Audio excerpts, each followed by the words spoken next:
உண்மை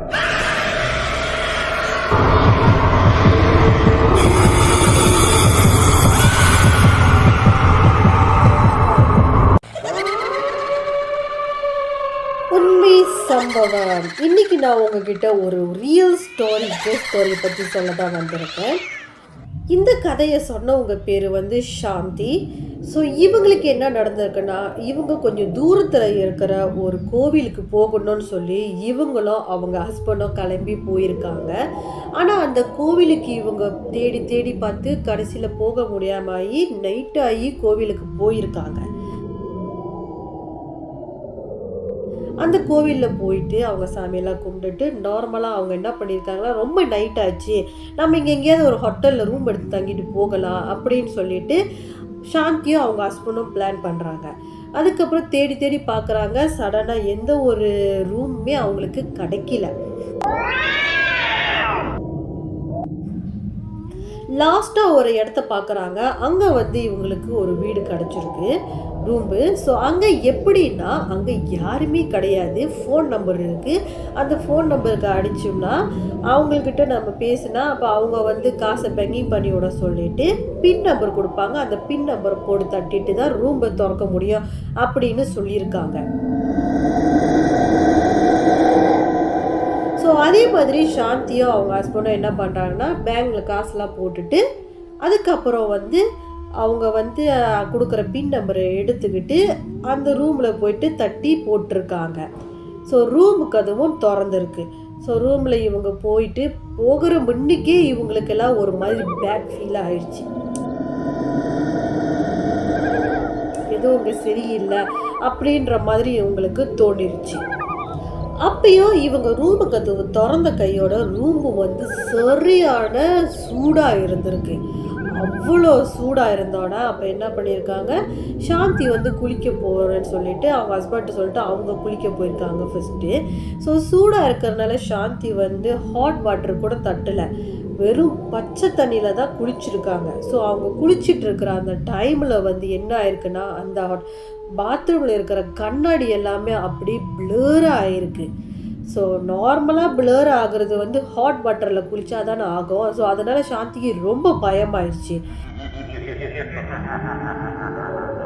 சரி இதை சொன்னாலும் இவர் நம்ப மாட்டார் அப்படின்ட்டுன்னு பரவாயில்லன்ட்டுன்னு சாந்தி வெளியில் வர கொஞ்ச நேரம் முன்னுக்கு என்ன நடந்திருக்குன்னா, சாந்தியோட ஹஸ்பண்ட் அவர் அங்கே ரூமில் உட்காந்துருக்காரு. அதுக்கு பின்னாடி ஒரு பெட்டு இருக்குது.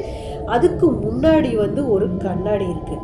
ஸோ கண்ணாடியிலேருந்து பார்த்தா பின்னாடி உள்ள பெட்டு தெரியும்.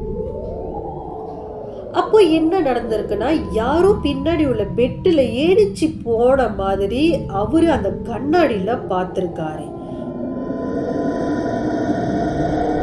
ஸோ பார்த்தோன்னா அவர் பயந்துட்டு, இதை சொன்னோம்னா சாந்தி பயந்துருவாங்கன்னு இவர் அவங்க சாந்தி கிட்ட சொல்லலை. ஸோ சாந்தியும் பாத்ரூமில் நடந்த விஷயத்த சொன்னால் இவர் நம்ப மாட்டாருன்ட்டுன்னு அவங்களும் இந்த விஷயத்த சொல்லலை. ஸோ சாந்தி வெளியில் வந்ததுக்கப்புறமா அவங்க ஹஸ்பண்ட் குளிக்க போயிருக்காரு. அப்போது இவருக்கு என்ன நடந்துச்சோ அதே விஷயத்த சாந்தியும் உணர்ந்திருக்காங்க.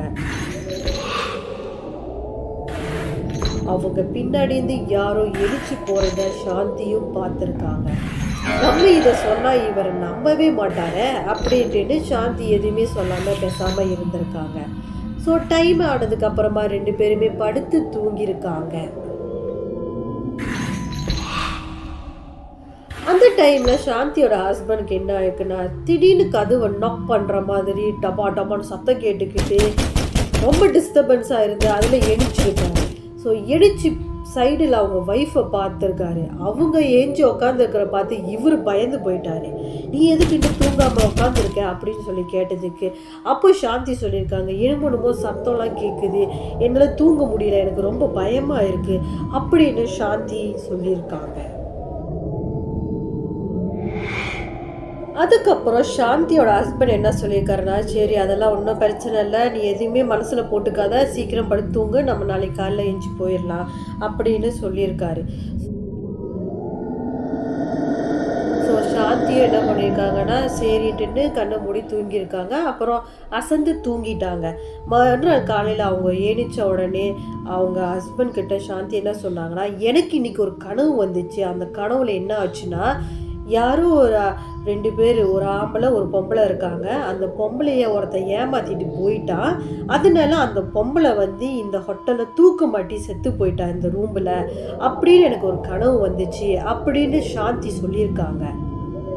அதை கேட்ட உடனே சாந்தியோட ஹஸ்பண்டுக்கு ரொம்ப பயம் வந்துருச்சு. அப்போ அவர் என்ன சொல்லியிருக்காருன்னா, சரி நீ எதையுமே போதை பண்ணிக்காத, நீ இப்போ சீக்கிரம் கிளம்பு மாமா, இப்போயே இந்த இடத்த விட்டு போயிடலாம் அப்படின்னு சொல்லி காலையிலேயே வேகமாக கிளம்பி போயிருக்காங்க. அப்போது சாந்தியோட ஹஸ்பண்ட் சொல்லியிருக்காரு, இந்த ஹோட்டல் மேனேஜ்மெண்ட் கால் பண்ணி நம்ம கேட்போம் அப்படின்னு சொல்லியிருக்காங்க. அதுக்கு சாந்தி சொல்லியிருக்காங்க, வேணாம் எதையும் கேட்க வேணாம், அப்புறம் நாளைக்கு எதுவும் பிரச்சனை நம்ம மேலே சொல்லி போட்டுருவான், நம்ம எதுவுமே நம்ம கேட்க வேணாம், பசாமல் போயிடலாம் அப்படின்னு அவங்க ஒய்ஃப் சொல்லியிருக்காங்க. அதுக்கப்புறமா சாந்தி என்ன சொல்லியிருக்காங்கன்னா, இந்த மாதிரி விஷயங்கள்ல என் ஹஸ்பண்டுக்கு நம்பிக்கையே இல்லை, அதனால தான் எதுவுமே நான் சொல்லலை, அவருக்கு பட்ட உடனே தான் அவருக்கு எல்லாமே தெரியுது அப்படின்ட்டு சாந்தி சொல்லியிருக்காங்க. இந்த மாதிரி விஷயங்கள் உங்களோட வாழ்க்கையிலும் நடந்திருக்கா? அப்போ நீங்கள் மறக்காமல் என்கிட்ட ஷேர் பண்ணுங்கள், நான் மக்கள்கிட்ட கொண்டு போய் சேர்க்குறேன். இந்த மாதிரி கதை வந்து எல்லாமே உண்மை சம்பவம், நான் எதுவுமே ஆட் பண்ணி சொல்ல முடியாது. ஸோ அதனால் ஸ்டாரே நல்லா இருக்குல்ல, இன்னும் வேறு மாதிரி சொல்லுங்கள், தீயில சொல்லுங்கள்லாம் சொல்லிகிட்டு இருக்காதிங்க. என்ன நடக்குதோ அதை அப்படியே கொண்டு வந்து சேர்க்குறது தான் என்னோட வேலை. ஸோ என் சேனலில் நிறையா பேர் பார்க்குறீங்க, மறக்காமல் சப்ஸ்கிரைப் பண்ணிவிடுங்க, லைக் பண்ணுங்கள், பேய் பிடிச்சவங்களுக்கு இந்த வீடியோவை ஷேர் பண்ணுங்கள். அடுத்த வீடியோவில் உங்களை நான் சந்திக்கிறேன்.